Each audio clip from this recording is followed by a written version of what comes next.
From the gridiron to the diamond, this is more than X's and O's. This is your best Florida sports podcast with CBS 12 News sports director John Evenson, producer extraordinaire Sam Sullivan, and Max Shepman with the lighter side of sports.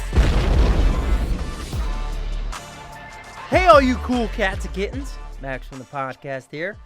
We went John Cena mode on you, so you can't see us this week.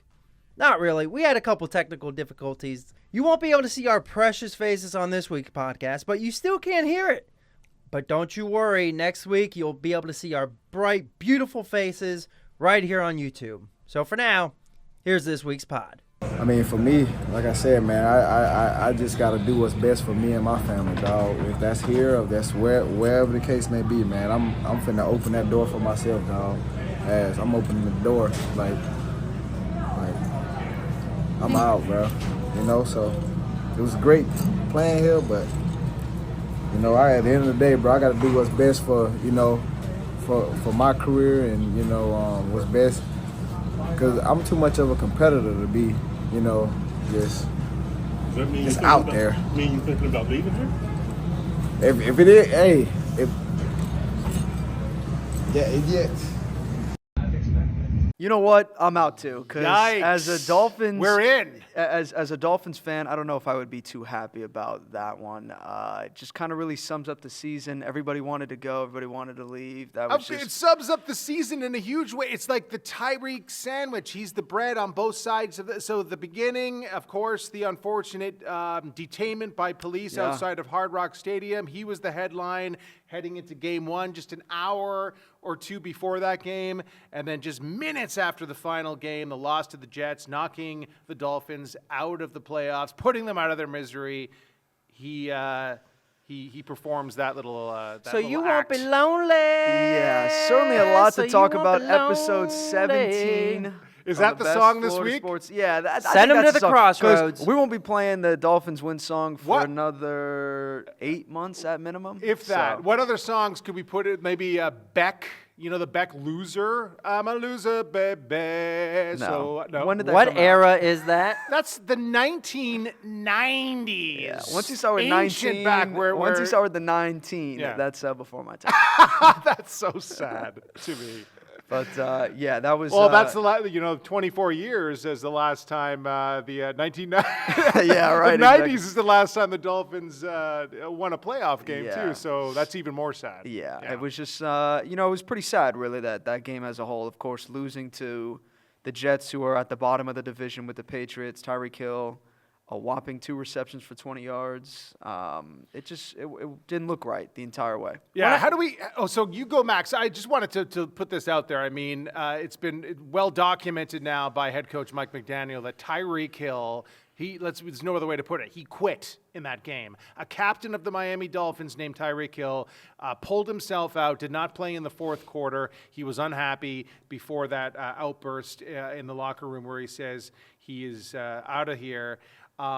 Clearly, by anybody else's terms, completely unacceptable. The Dolphins have already started trying to mend the relationship this week. Man, what do you think of all this, Max? I just think it's a wild situation. You know, I know it's a frustrating season for the Dolphins. We all know that they had higher aspirations, playoffs, potential Super Bowl. And I think a lot of us know that the NFL season doesn't always go as planned, right? How many teams have we seen go off the rails, blah, blah, blah. I think it was just the way that Tyreek approached that was what threw me off. Because, again, you find out, I'm out. Like, okay, so you're out after one season that you didn't make the playoffs. You made the playoffs in your entire career, and you face a little bit of adversity in a season, and then you're just out. Like, do you not look at the other principles? Like, Tua wasn't playing. Like, obviously, the offense had to adapt. So I know you talked with Tom D'Angelo a little bit about this, Evanson, and we'll get into it a little bit later. But, like, as a captain of a team, you cannot do that. No. I mean, man, let's get into it right now. I mean, that interview was so weird. He spent the entire interview trying to tiptoe around why he wasn't playing late in that game, citing his wrist injury and all types of stuff, and he was being the careful Tyreek Hill, to not say necessarily the wrong thing, but maybe you could read between the lines or whatever. And then out of nowhere, he wasn't even asked, are you coming back next year, or how frustrated are you? He just all of a sudden turned an answer into, his eyes started darting around, and then he just started to say, I can't just be out there. This is, I got to think what's best for my family and myself. I emphasize myself. And then he just, Chris Perkins, I think, said, does this mean you're not coming back next year? And then he kind of walked away right after he had said he's out. Yep. He's out of here. So what else do you take it as? Chris Grier on Monday, or maybe it was Tuesday was the press conference, because Clean Out the Locker Day was Monday. Chris Grier on Tuesday confirmed to the media that Tyreek Hill never officially asked for a trade. Well, we all saw, he didn't have to. We all saw his act, right? A public request? Yeah. Why just because he didn't walk into his official office, speak is what that sounds like. He wasn't even in the locker room for Clean Out the Locker Day. He's not around, but he's left that trail. He knows that he's trolling the fans. He's putting up on his social media the Antonio Pierce Antonio with his Brown. face. Sorry, Antonio Brown, Antonio Brown. My bad. Other things happened with Antonio Pierce this week. Losing a job. But his face on Antonio Brown, who famously left the game against the Jets. So he's comparing himself to him. And then the next day, after him and McDaniel apparently met for an hour to try to figure things out, he puts the Dolphins avatar back on. But he's, obviously, he's not trolling the media. He's trolling the fans, right? The Dolphins fans. Yeah. I think it's time. Really, I actually do think it's time to move on. Obviously, he went through it's a unique season. First time, he obviously hasn't made the playoffs like Max mentioned in his entire career. Didn't break 1,000 yards. Sure, you miss out on Tua. You miss out on the whole quarterback situation. You're going through a carousel, but he's going to be 31 at the start of next season. He has such high value in terms of what you could trade and get in return. I think it's a great opportunity. You bolster up Jalen Waddle as your number one, and you can completely turn around this offense. What do you think, Max? I mean, there's a point here. It could be all chalked up to just a really bad offensive year for him. Tua not being there, just crazy stuff going on. He still has some value. Do you think the Dolphins should trade Cheetah? I think I kind of agree with Sam. And just to point back a little bit on the reasons why he was frustrated, like, okay, performance-wise, like, yeah, I understand it wasn't a great year. I mean, you look at this stat line this year, 81 catches, that's 38 short of last year. Only 959 yards, it's 840 less than last year, and he had 7 less touchdowns. Okay, sure, be frustrated about your performance. Nobody can be mad at that, like, whatever. But when he's like, I got to think about best for my family, like, what? Like, I understand everybody's got to take care of their family, but dude, you just signed a $90 million extension. So, like, that's the crazy. I think your family is taken care of. So I don't think you have to necessarily worry about that aspect. And living in South Florida, all the amenities, no sales, no him. tax, whatever. Let's not forget that tweet a few weeks ago where he cryptically tweeted out something to the effect of, "It's time for me to start coaching." Where, he walked that back, too, and said, that was just generally, I thought I'd start coaching. Yeah, with Michael Vick getting a HBCU job, Deshaun Jackson getting one, for him to open up a lane for him. But it was right after another, if I'm remembering right, another tough game for him, and I think he's looking at the tape, and you could just, everything's cryptic. Yeah. Cryptic with him. So I think Mike McDaniel, might be, and him might have a relationship to mend here. Well, I kind of want to go over some numbers, right? If the Dolphins do try to trade Tyreek, this is going to be the year to do it. Because I looked up the numbers, right? Okay. I didn't even count release, because if they were to release him this year, it'd be $50 million against the cap. So obviously, if you're Dolphins executive, you're not going to want to do that. So this is all from ChatGPT, right? This is Sport Track. This is from Sport Track. That's the one. So here we go. So next year, Tyreek counts $28.6 million against the cap. Yep. Not terrible, not great. If you were to trade him pre-June 1st, he would still count $28.2 million against the dead cap. And with the dead cap, obviously you can spread it between 2025 and 2026. So you can make that manageable. If you were to trade him post-June 1st, he would only count $12.7 million against the cap. If you hold on to him this year, 2025, and try to trade him next year, his cap hit goes up to $51.8 million. If you try to trade him post-June 1st, that drops to $15.5 million.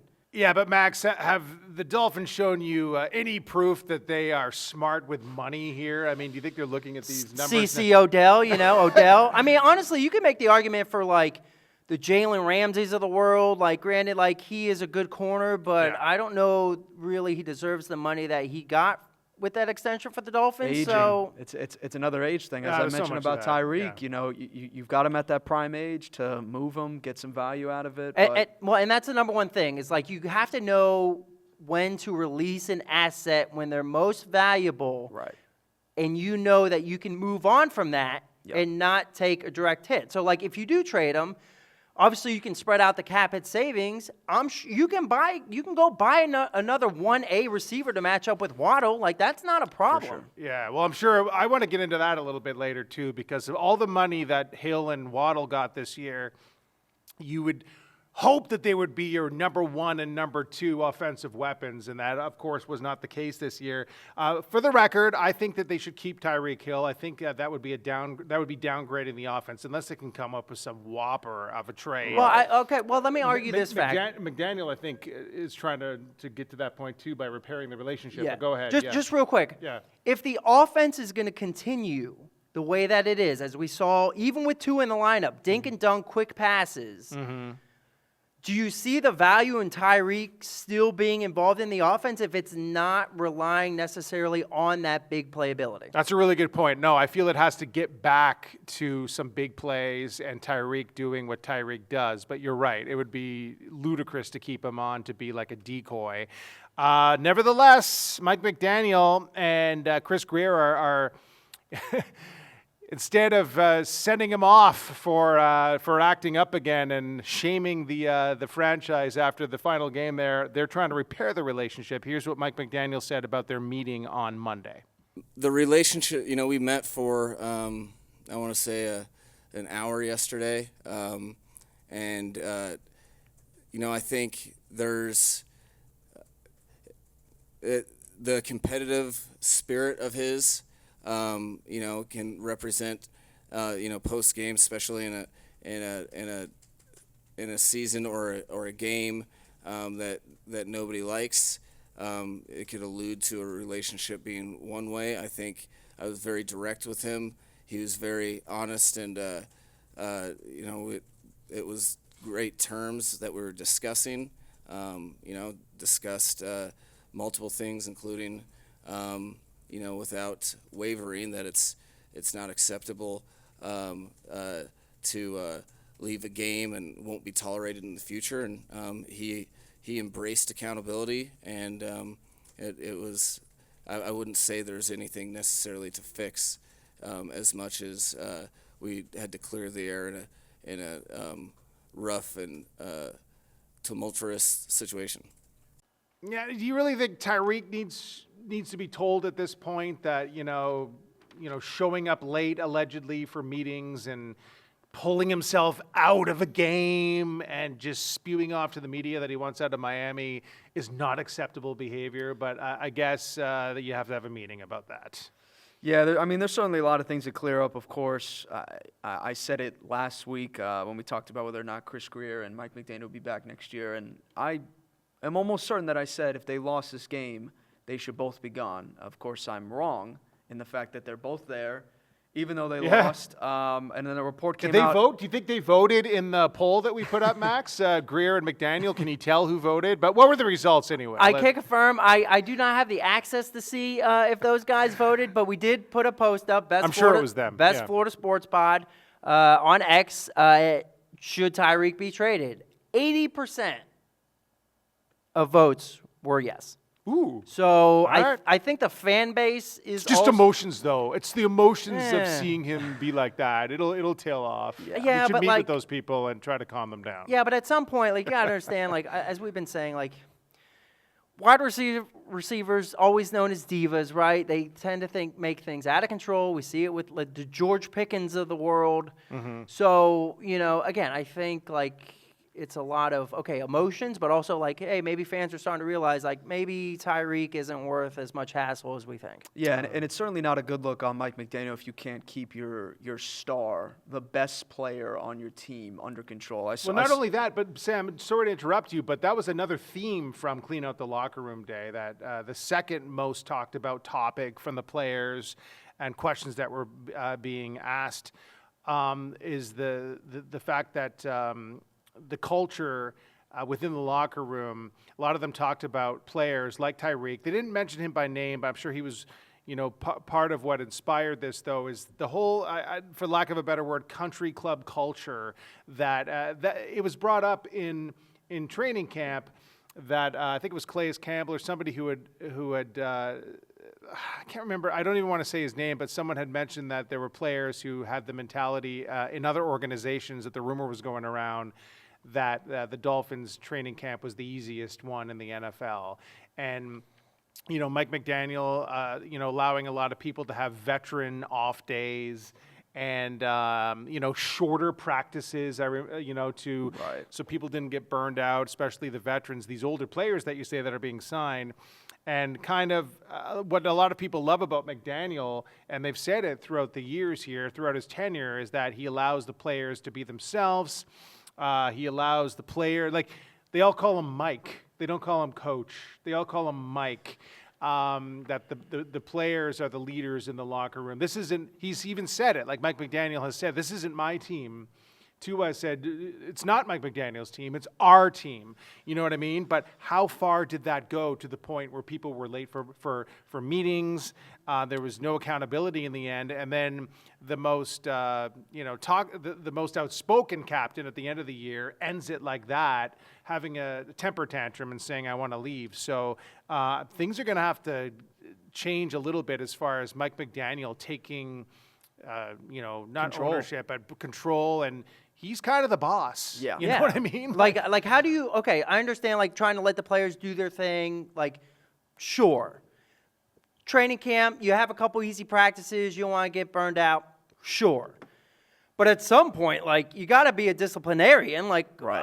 You can't just let these players run all over you, because if you do, and next thing you know, you're running a middle school football team that nobody knows what the hell's going on. And, as the head coach. That's what it reminded me of, a high school problem. People not showing up, people showing up late, and Right. other Like, players getting mad at them and stuff. As an NFL culture, and you have these aspirations of trying to be a Super Bowl winning team. Right. You think that's going to fly?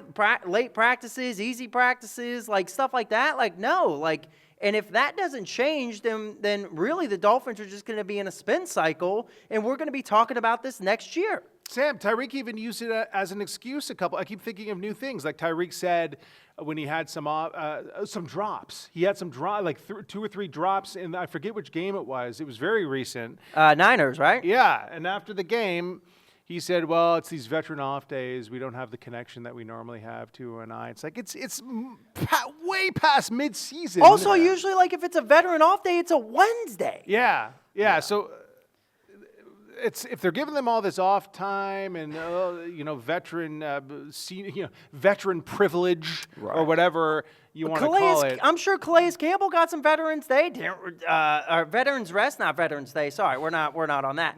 But I'm sure he got some Veterans Rest too. It didn't really affect him at all. Every game we were wowed by Calais Campbell, and he. Tyreek's at my door right now. Yep, it's the Ring doorbell. That's Calais it. Campbell, best guy to talk to after the game as well. He'll always sort of tell it like it is, but also, doesn't say that he's going to leave the team. Yeah. That's the lowest of the low. And then go ahead. another part of how this game ended, of course, losing to the Jets 32-20. I think one of the big themes, one of the big takeaways in regards of Mike McDaniel and Chris Grier is the backup quarterback problem. Oh, How do did you hear what Grier said on Monday? Welcome back, Tuesday? backup quarterbacks. So, obviously, you know what? The one thing that was that whole press conference, there's this just not enough accountability again. Yes. Let's just boil it down to that. And Chris Grier's Say it, Evanson. Just say what you want to say. just his excuse for not having a proper backup quarterback in place. As we all know, Tua went down, and he's got a concussion history. He's got an injury history. Right out of college, he did. And, you know, Grier and McDaniel knew very well that this whole offense was designed around Tua Tagovailoa. Which is, you know, a mistake right there as well, because you need to have some human on earth who could come in case he got hurt. Skylar Thompson, man, did they miss on thinking that he was the guy. And that might be a Mike McDaniel mistake, but clearly as the general manager of the Dolphins, you have to be, you know, even if you have trust in your head coach that Skylar's the guy, there's got to be a better backup plan. He instantly wasn't the guy, and then they're running around. This is what Chris Grier said on Tuesday about why they did not have a proper backup quarterback heading into 2024, and they had to run out at the last second and get Tyler Snoop Huntley. Obviously, we had drafted Skylar here, 3 years ago, and he started the playoff game and almost beat Buffalo on the road. We lost 34-31. We beat the Jets to get into the playoffs. And then and just watching him work through the following year, which he never got a chance because Tua stayed healthy, played the entire season. So we were excited about him and his growth, and the players believed in him. He won the backup job through the spring. But that said, as we always do throughout that entire offseason, and Mike and Steve is aware of it through it, we were in on a number of top flight backup quarterbacks in the league. We were runner-ups for a couple of them that we wanted to get here, and for some financial restraints and compensatory pick stuff, we just couldn't go to those prices. Okay, that's crazy, right? Doesn't compute. I also want to know, like, one, who are these top-end quarterbacks that he's talking about that are asking a high significant amount of money? Sounds like a guy, your friend, who's like trying to convince you that he's been on a few dates, but he's not naming any names. Yeah, some girls there. Yeah, like, dude. Well, and then I don't kiss and tell. This argument also goes back to the fact we just talked about it. If you're worried about money, shouldn't be dishing out all that money to Tyreek, Jalen Ramsey, the Odell Beckham contract. Like, that's $3 million right there. I'm sure you can get a nice quarterback for $3 million for one season. So it's catastrophic planning, right, Sam? So just to think of some quarterbacks as it's going through my head of, players that they could have went after: Justin Fields, Kenny Pickett, Jameis Winston.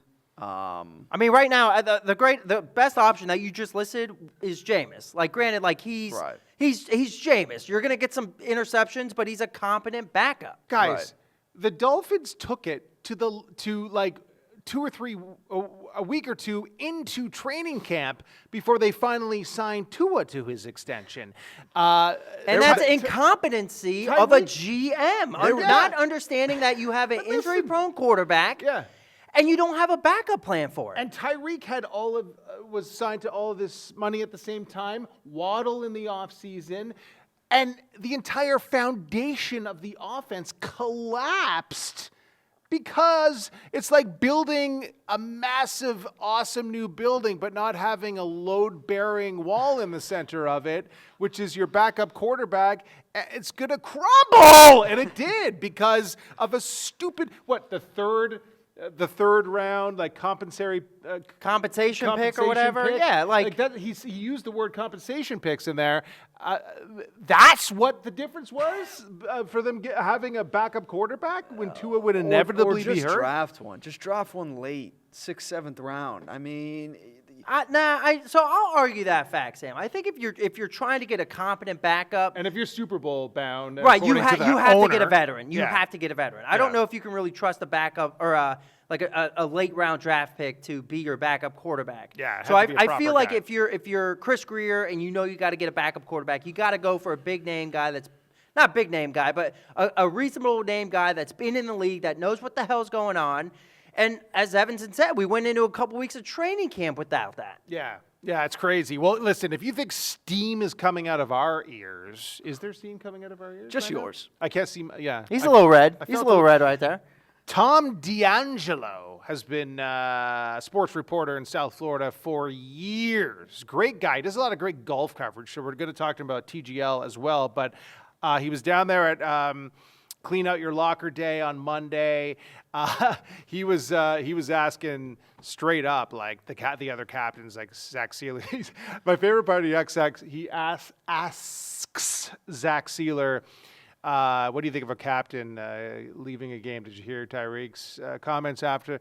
And Zach Sealer just looks deadpan at him. He's like, yeah, I heard him. I heard them. He didn't really have an answer, but then he said something like good. But here's Tom D'Angelo talking to us about the state of the Miami Dolphins heading into the offseason.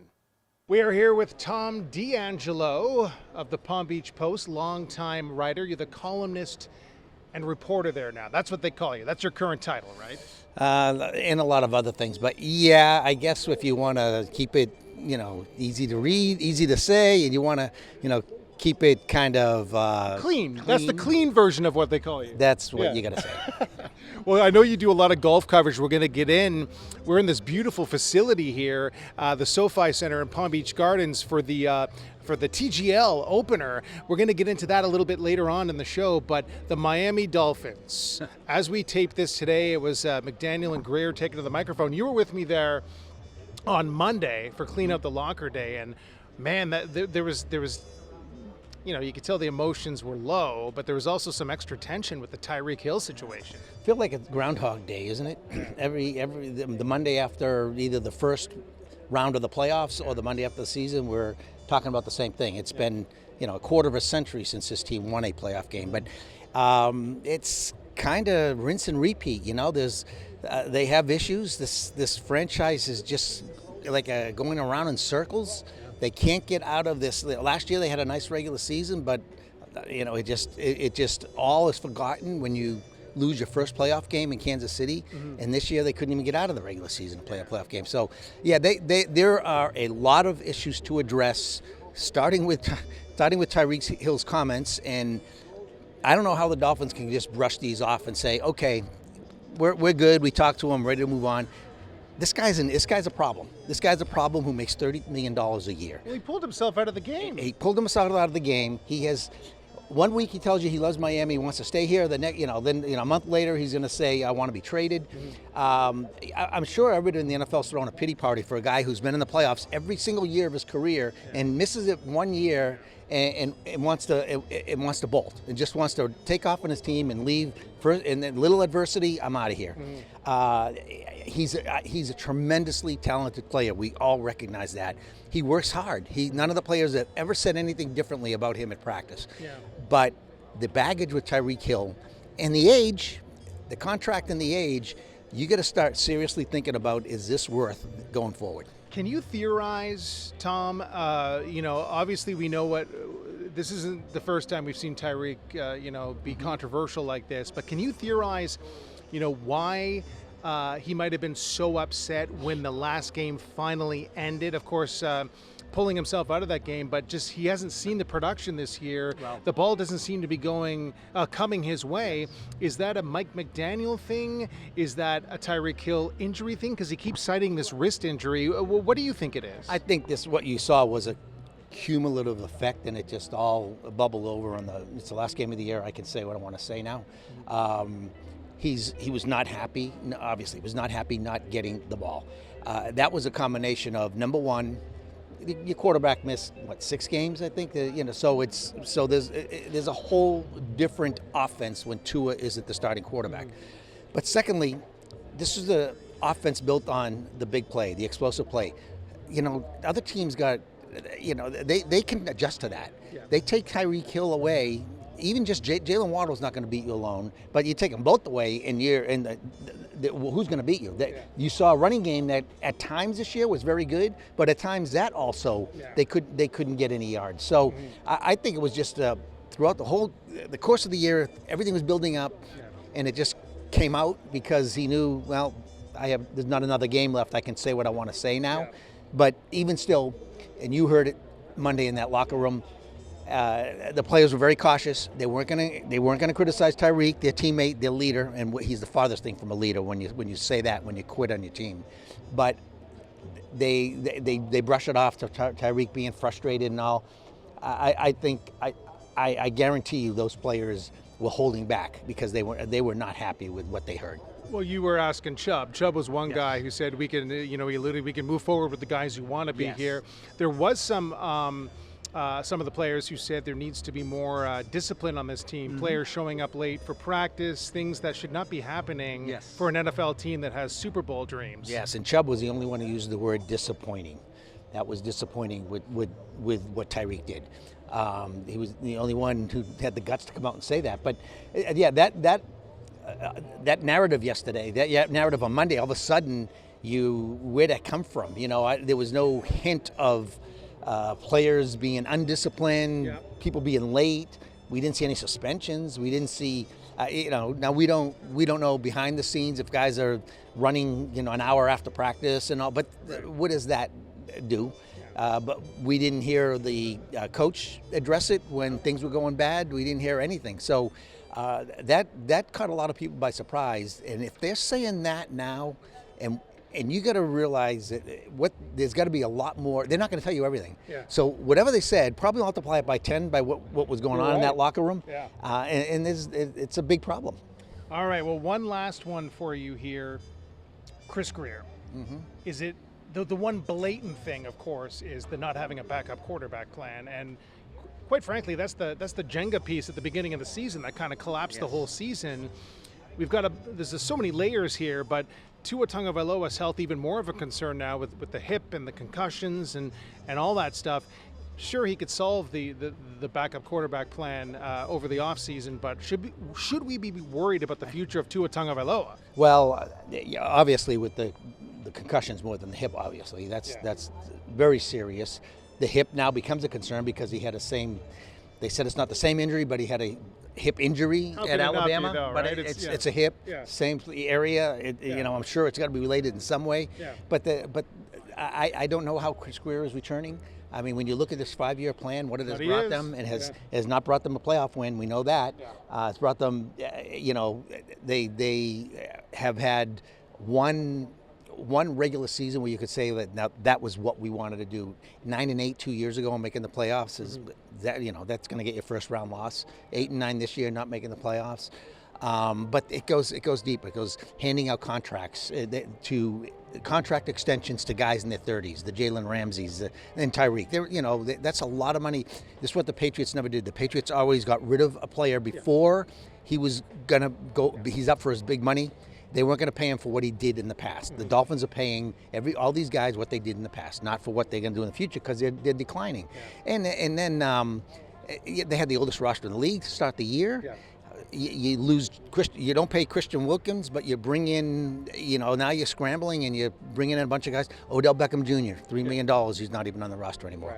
Right. They're just he's made some good moves, but over 5, he better have. He's been there as long as he's been the GM. Even a broken clock is right twice a day. Right? I mean, Zach Sealer, great move. Calais Campbell, I know he's 38 for 1 year, good move, but right now you got to think, do we want a 38-year-old back?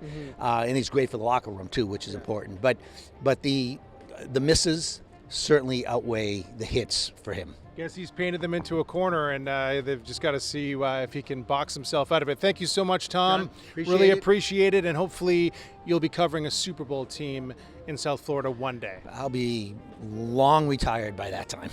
We'll talk TGL with Tom coming up. Okay, so obviously, backup quarterback. Let's look ahead to free agency, right? Right. There are some names out there that the Dolphins could look at. Do we have Chris Grier on the line right now? Yeah, actually, my phone's vibrating right now. Hello, Chris? Let him listen in. Yeah, here you go. Okay. Okay, so I'll give you a couple list of names that are quarterback free agents this year. Obviously, some of them are out of the reach. So, like Sam Darnold, of course, not going to be a backup in Miami. Well, you could trade to him. You could. Sam So Sullivan. here's some other options that are free agents, right? Okay. Zach Wilson, Oh. Trey Lance. Mm-hmm. You could theoretically come back home to Jacoby Brissett. Oh, Jacoby Brissett part 2. Taylor Heineke. Whoa.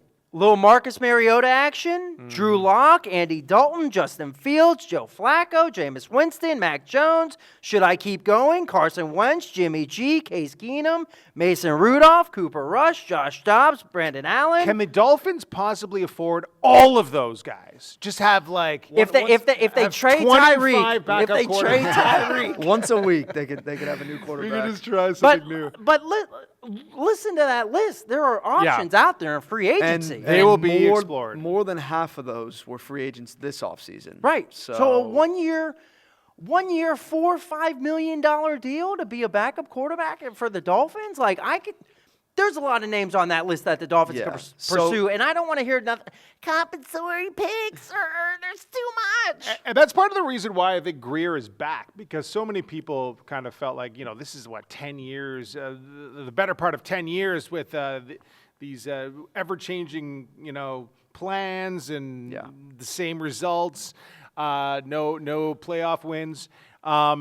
Is if he doesn't see now, like this season was the greatest example of just blatantly what's wrong with this team. And one of the biggest things is the backup quarterback and the quarterback situation as a whole, now that Tua has this hip injury and a deeper concussion history. If Grier, the problems are obvious. If Grier, he's painted himself into this corner with the big contracts, Tyreek and Tua and all that, and I guess Stephen Ross.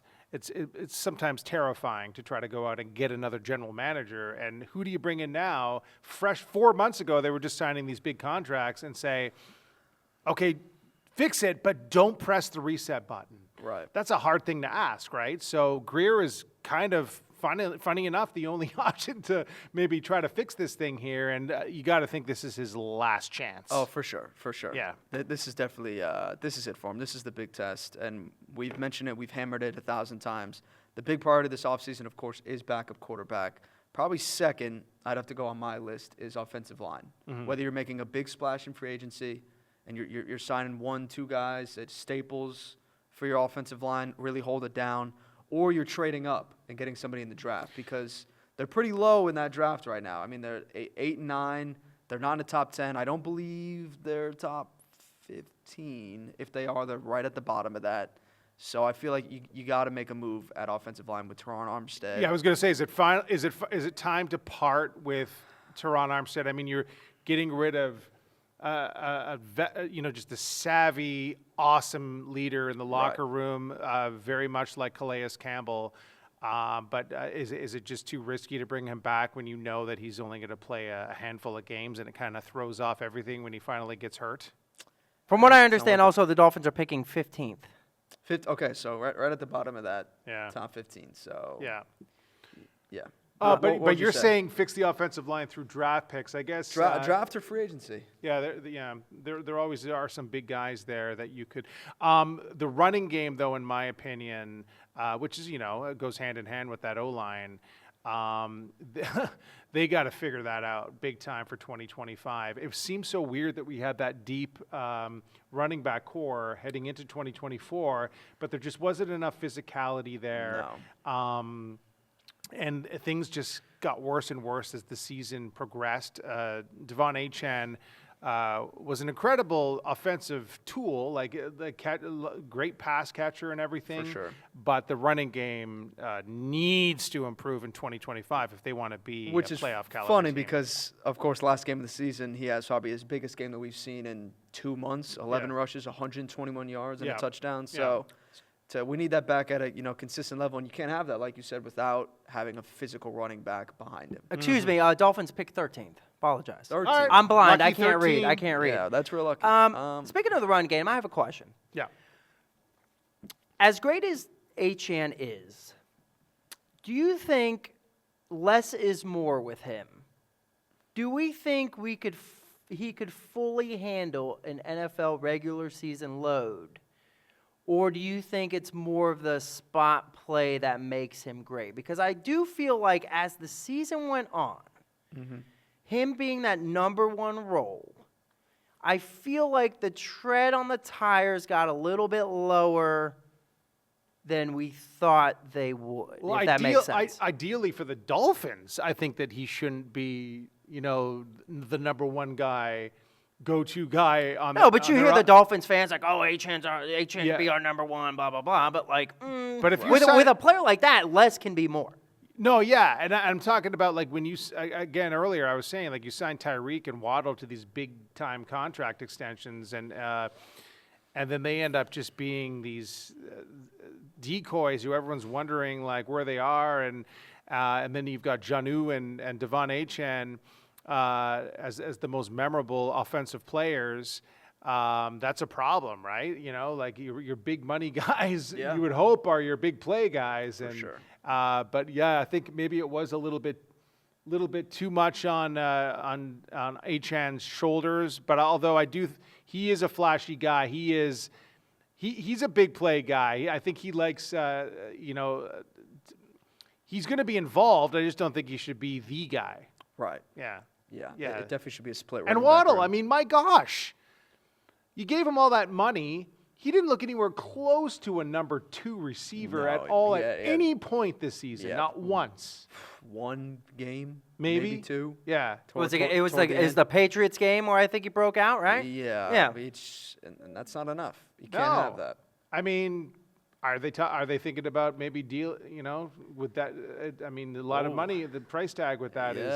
Yeah. But, gosh, it's going to be an interesting offseason, as it always is. And something else is pretty interesting that you went to on Tuesday. Yeah, night. you noticed my my hoodie. I've got my t-shirt. It's the first time ever that Evenson has worn a hoodie on this podcast. I'm a little confused on why we don't have matching jackets. yours Good is in the question, mail. Sam. Well, what about this? It's in the I don't quote-unquote even know, can you mail. even see No, TGL? stand up, dude. You know- Go ahead, stand up. Don't look at me. Look at the Yeah, camera. that is you. You told me the camera is you.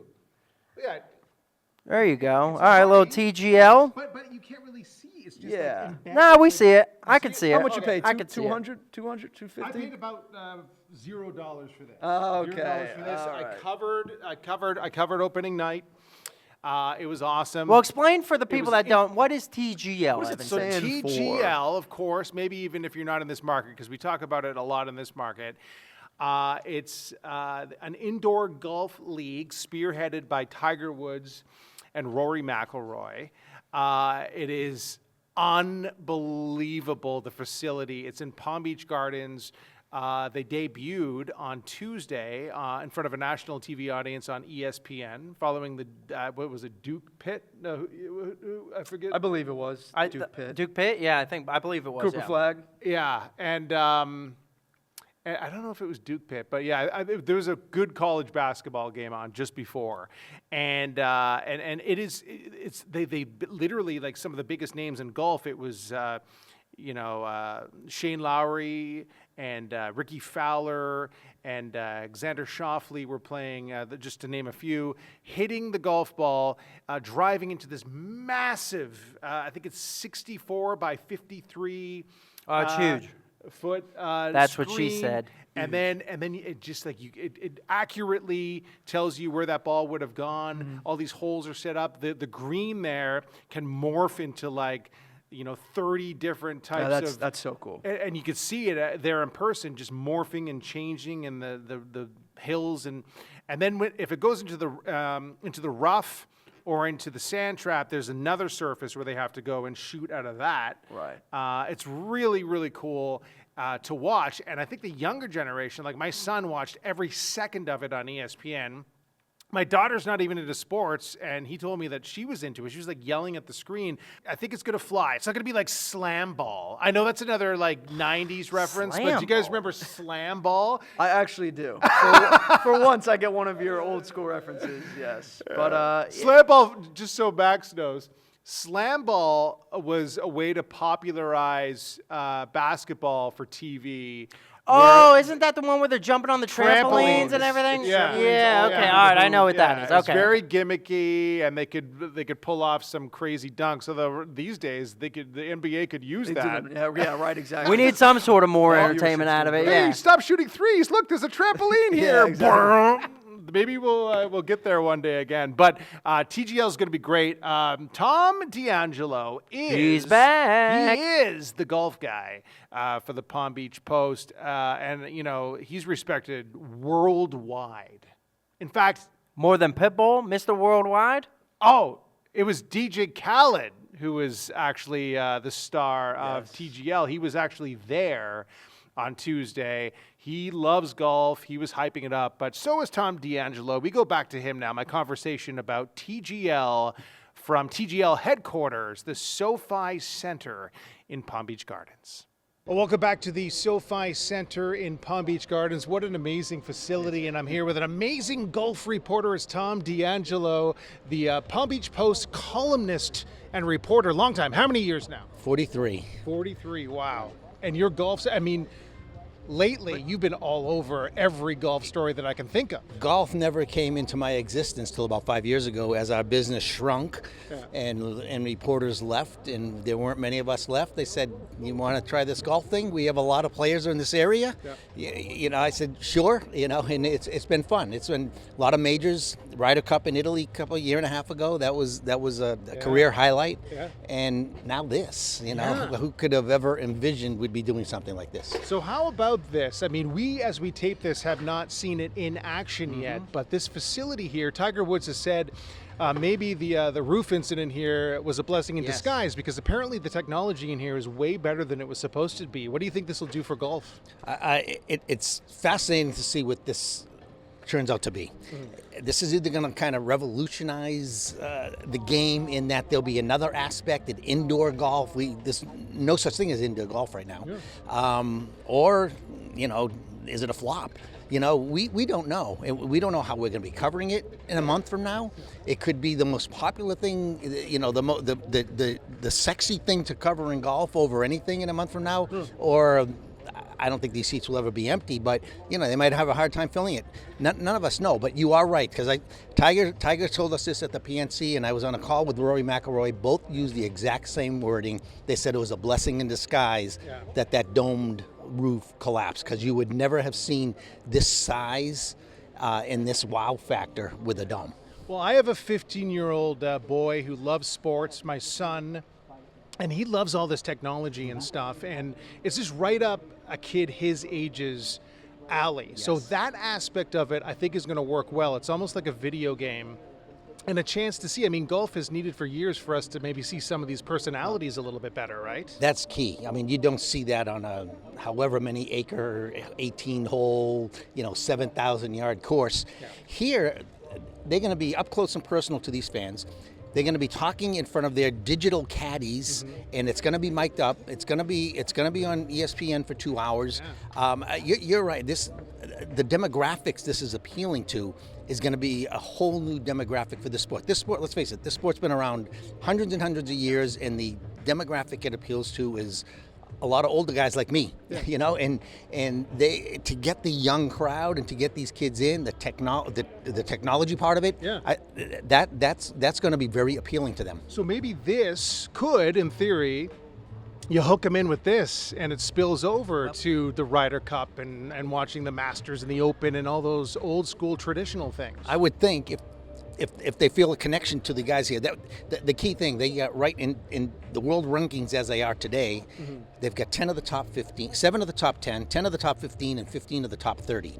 Now, so when these guys leave here, they're going to see them on TV. They're going to see next month at the Genesis, which is the next signature event, or they are going to see just about all these guys, these top 20, at least those top guys, they're all going to be on. So they can say, hey, I was within 10 feet of this guy. I heard him, lining up his putt. I heard them talking about which shot they should hit as they approach whatever hole they were on. There will be a connection. They will have a connection, which you don't get in this sport otherwise. How much of this was maybe an answer to Live and some of the stuff they were trying to do, and to sort of counter that and up the game even further? Live Golf deserve, a lot of people have issues with Live Golf for whatever reason. They deserve a lot of credit in a lot of things that have happened. It maybe not has taken off. It certainly has not taken off like they expected it, but it's the reason we have signature events. We have the PIP. We have $20 million. We have a $4 million prize purse for the winners in the PGA Tour. And then this is team golf. Yeah. The one thing everybody Live Golf was mocked a little bit for this team format. Mm-hmm. It's totally different, but it's team golf. Yeah. And every time one of these guys mention, or somebody from TGL says, hey, this is a Live Golf, people are going to love Live Golf. People, team golf, people are going to love team golf. Yeah. People at Live are sitting there kind of smiling and saying, yeah, that's kind of what we have. Now, totally different format, but team golf is what that Live was based on, and now it's what the kind of the root of this is team golf. Well, can't wait to follow your coverage each and every week in the Palm Beach Post, and maybe one day when the season's over, they'll let us out there to hack away a little bit. I did take a shot at the lab they had in Palm Springs. They had at the G School of the Arts, I think it's called, and they had a condensed version of this. It was about half the size, and I did hit a 7-iron. I hit it flush. I got it a whole 120 yards. Wow. Oh, there you go. All right, I'll have to compete with that one. Thank you so much. Tom D'Angelo, everybody. All right, well, just because the Dolphins season's over doesn't mean that football season itself is over. The Dolphins are golfing. I thought you were going to use that. I thought they were going to go to I thought they were in Cancun, dude. They're golfing in Cancun. Who says they're not golfing? They're actually the new TGL team, the Cancun Coconuts. Do you think that they're going to watch these wildcard games, or just I would just ignore it? Tyreek might to scope figure out what his new team is going to be. I would have caught that. Yeah, right. All right. Well, obviously it's wild card weekend, right? Everybody loves good playoff football. We got a bunch of games going on. Two on CBS 12, which is the theme for that. What's the CBS theme? We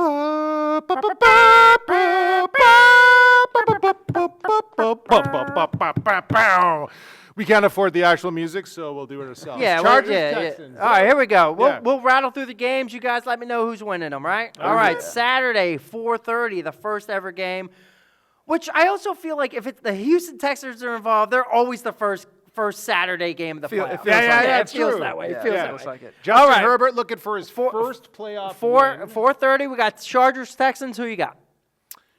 Listen, the Texans, they lose 2 of their final 3 games? Is this correct? I'm pretty sure. That sounds about right. And they beat the Titans in that last game, which isn't exactly saying much. Yeah, gave them the first overall pick. I know the Chargers have a really good scoring defense. I think we might see a pick 6 in that one. I give the Chargers the edge, 27-24. Wow. He's going scores. I wasn't expecting him to go score predictions, but we've done it all year. I'm going to let him do scores only. Okay. I'm also going to go with the Chargers. I really like how this team is rolling despite not having any well-known, high-known playmakers on offense. I just think Justin Herbert, it's his time. And I'm going to actually look past this game and say that it's going to be a real tough one when they have to play the Chiefs next week. Ooh. Tough for the Chiefs, that is. Wow. I think that's going to be a stunner next week. But as of this week, I'm going Chargers over Texans. Skipping ahead to week 2? Well, I like that too, man. I love Jim Harbaugh. I love that the Chargers are rolling. You know, Justin Herbert's looked as good as he ever has in the league, so I'm going Chargers here. What a rebuild year for Harbaugh. Seriously. All right, second game of the night, right? I have personal interest in this. Okay. The Steelers 8 o'clock on Prime Video. Steelers Ravens. Who you got? The Steelers have been exciting this year, but I'm curious. Have they? I like watching their games. I feel like there was a moment. They had a moment. They had a moment this season, but I'm curious to hear from you, Max, because obviously you're hardest on your own because you grew up partial to the Steelers. What happened late in the season, buddy? I just think it's a mixture of things. I think the offensive line is really starting to struggle a little bit. You got 2 rookies on there. And you don't have a number 2 receiver, Nobody competent behind George Pickens. Pat Freiermuth really hasn't stepped up. So, I'm glad the defense finally turned it around against Cincinnati. That was nice. Except Lamar Jackson this week. I love our boy Lamar. I will say, I think the only thing that gives me a little bit confidence is that it is a divisional opponent. Yeah. You know what they are. Granted, they did. And even if you look at the last game that the Ravens won in Baltimore, it was a pretty close game until Russ threw that pick. Right. So, and that fumble. So, that's the one confidence builder that I have, that it's a divisional opponent. They know each other. I'm good with that. I'm also going to be a homer. I'm taking the Steelers here in an upset. Except Lamar Jackson. Lamar Jackson, MVP, We love you, LJ8. MVP year, former Boynton Beach High School star. We all know what he's done this year. I think I've got it written down, all his numbers. First player in NFL history to pass for 4,000-plus yards and run for 900-plus yards in a single season. First in league history with 40 touchdown passes and fewer than 5 interceptions. I'm giving this one to the Ravens because of Lamar Jackson alone. Yeah, I'm going to have to agree with you on that one. I'm going to go with the Ravens as well. I actually think that the Steelers are going to get off to a nice start, have a 2-score lead early, and I just think that... And Max is going to be blowing up social media. And that second half comeback, I think, is just going to be a little bit too much for the Steelers to really hold on to. And, I've got the Ravens. All right, so Max, you've dusted yourself off by the time Sunday rolls around. Our predictions are correct. The Steelers lost. What are we doing with the Sunday game? Let's burn through these, Yeah, you got the 1:00 game on CBS 12 News, Broncos-Bills. Oh, Yeah, the Bills make me want to shout and kick my heels up. Wait, where did that come from? What's the? Isn't that the scoring song? You make me want to shout. It is, but I was supposed to do the CBS. So what's the Fox song? What's the Fox song? Oh, yeah. Okay. Well, you got to pick this game first, Evanson. Who you taking? I'm taking Bo Nix and the Broncos will go down in defeat, of course, to the Buffalo Bills because of there's a guy named Josh Allen who plays for the Bills. I'm also going to go Bills, and I'm going to go in convincing fashion. I think that the Broncos have been great this season. Very unexpected for a rookie quarterback to lead them into the postseason. They've been fun. First time in 9 years that they've made it. Last time they made it, way ahead of schedule. It was Manning's farewell, wins that final Super Bowl before retiring. I've got the Bills, and it'll be a good one, but Josh Allen. Yeah, I feel like if it was any other year, Bo Nix would be Rookie of the Year. Just how well he's played. Right. Obviously, you got Jaden Daniels and shebang, but Sean Payton has his guy. This is going to be such a special generation of quarterbacks. Sean Payton found his guy. Yeah. It's so good to see him thrive in there. But I think they're a little 1 year too early this, so I'm going to go Buffalo here. Yeah. How cool is it that all the the two rookie quarterbacks that you just mentioned are in the playoffs? Yeah. And this could be a special. Absolutely. For sure. When we all look back. All right, what's next, Max? All right, another personal invest for somebody on this show. 4:30 on Fox. We got Packers Eagles. Go. Yeah, I think the big question about this one is whether or not Jordan Love is going to play. Of course, gets injured in their final game of the season against the Bears. It looks like he's still on track to play, but they do lose Christian Watson for the season, torn ACL. I've got Philadelphia. I just think that offense is way too high-powered for this defense. They're without Jair Alexander, their star cornerback. It's just going to be too much. A.J. Brown, Saquon Barkley. But the big question is whether or not Jalen Hurts plays. He was still in concussion protocol. He's got to practice once and then have no symptoms that following morning. So that's another big question, but I think even with Kenny Pickett, they win this game. Yeah, Jordan Love, the Packers, they're going to make it interesting, I think. But the Eagles will pull away, I think, easily late in this one. Yeah, I agree with that. It's a little bit tougher if Kenny Pickett plays. I don't think he's that great. Honestly, you could make an argument that Tanner McKee could start. Could. It's a little bit tough. I don't know. Christian Watson's out for the Packers. They're a big play threat. That diminishes their offense a little bit. So I'm going to go Eagles on that one. Fly, Eagles, fly. Fly, Eagles, fly. All right, 8 o'clock on Sunday. Commanders, Bucks, go. What's the NBC theme? It's we don't sing waiting all day for Sunday night. That's good enough. Right. Anyways, Commanders, Bucks, go. You know, this is going to be a really great game, honestly. This is probably the only game, I think, out of the entire slate that can really go either way. Nobody's got a set winner. It's a guarantee for either team. I just think it's, once again, it's that 1 year too early for Jaden Daniels. Despite how great he's been this season, he's had some huge performances. But I just think it's Baker and Mike Evans. I just think that's too tough to beat. Yeah, Mike Evans is tough. But Jaden Daniels, he has shown us this year, I think, that he is not afraid of anything. He's a big play quarterback. He's won some games, just like overtime. He won my fantasy league for me. Thank you, Max Shepman, as our commissioner.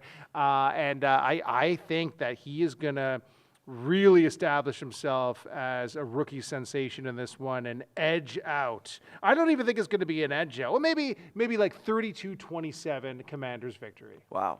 Yeah, I'm kind of with you there, Sam. You know, I see the 1 year too soon. Nobody had any really high expectations for the Commanders this year coming in this year. It's been great to see what Jaden Daniels has done and what he will do for the future for this franchise because he has turned it around immediately. Isn't it amazing what a quarterback can do? You know, When he's healthy? When he's healthy? The Broncos and the Commanders, though. I mean, who would think that we would think that they're a fun, exciting team to watch? But you get Bo Nix in there, you get Jaden Daniels. You just got to get the perfect circumstances, so and fun, both of those teams have got it for sure. So I like the Bucks. I like Baker. I like Mike Evans, and I think one thing that's really going well for Bucky Irvin. Oh yeah, cementing his role, passing Rashad White. So I like that combination, those trio. For sure. Excuse me. And then lastly, wild card weekend. We end Monday Night Football. Ooh. Vikings, Rams. Who you got? The Monday night game, playoff game. It's crazy that this is a really tough one. I think before what happened this past Sunday between the Lions and the Vikings, I would have said it's easily the Vikings. They're easily beating the Rams. But they got shut down on offense by a Lions defense that has been injury-riddled all year long. Yeah. I still think they find a way to win this game on the road in L.A., but it's going to be a lot closer than they would like. I would be shocked if the Vikings didn't rebound in this game. And after the season that we watched them have, I think it's the Vikings. Did you say Vikings? I did. Yeah, Vikings. I'm going to give a 32-24 final. Yeah, I mean, they are the first, before we get to Max, they are the first 14-win You never would have thought that, team dude, right? to play on the road in the postseason. And it's just, it's insane. Yeah. Stunning season for, what is it, Skol? Skull. Could I do it? Wow. Does that sound like it? I'm so glad we have this on video. Max, I'm so glad. your prediction before our listeners. Like you said, I think it was a shock to see what we saw in Detroit, right? Yep. They shut down Justin Jefferson, Jordan Addison. Aaron Jones. I think the one thing that L.A. could rely on is their running game. Kyron Williams, you saw what the Lions did. They can run the football. Yep. L.A. likes to run the football. But we'll be looking at the tape. But I think I'm with Evanson. I feel like it's so hard to see them not rebound after a humiliating loss to the Lions to lose the number 1 seed. So I think they're going to be motivated, and I think it's going to be Minnesota taking this one. It'll be a great matchup in about a week and a half. What's your Super Bowl? I don't want to go that far, but I will say I'll give you one side. Out of the AFC, I think it's the Bills' time. I think it's the Vikings and the Bills in the Super Bowl. I like that. I like that. Bad color scheme, though. I'm going to go. I like the Bills in the AFC. I think it's their time. I think it is their time. And I'm going to go Philly as the NFC side. I just think these injuries are going to catch up to Detroit eventually. Yeah. It's playoff time. So I'm going to go Bills-Philly Super Bowl. The 2-2 seeds. Yeah. Yeah. We'll see. Twos or wilds. We want to thank you guys for tuning in to episode 17. Can't wait for the playoffs, even though the Dolphins aren't. That's in right, them. of the Best Florida Sports Podcast. It's gonna be a different theme moving forward. Yeah. With these episodes. We're really That's gonna be cool. We're gonna talk about a lot of stuff. We're gonna really start digging deep into the Panthers, the Vamos outdoor- Gatos. the Winter Classic announced this week. It'll be at Lone Depot Park, home of the Miami Marlins. It'll be January 2nd, 2026. We're all going down, right? The Absolutely. Winter Absolutely. Classic For sure. against the Rangers. Yeah, we'll pretend I'm not a Rangers fan, but yeah, that'll be very exciting. So more for sure. Panthers, more TGL, more golf, more everything. Yeah, more Miami Heat. We just something to save grace for what the Miami Dolphins did FAU. this season. FAU. Basketball. Lots Salute to to talk who? about. Lots to talk about. Tis the season. Cognizant Classic. Yeah, there you go. There you go. Thank you guys very much for tuning in. We'll be back next week. Best Florida Sports Podcast drops every Thursday morning. Listen on your favorite platform or watch on YouTube.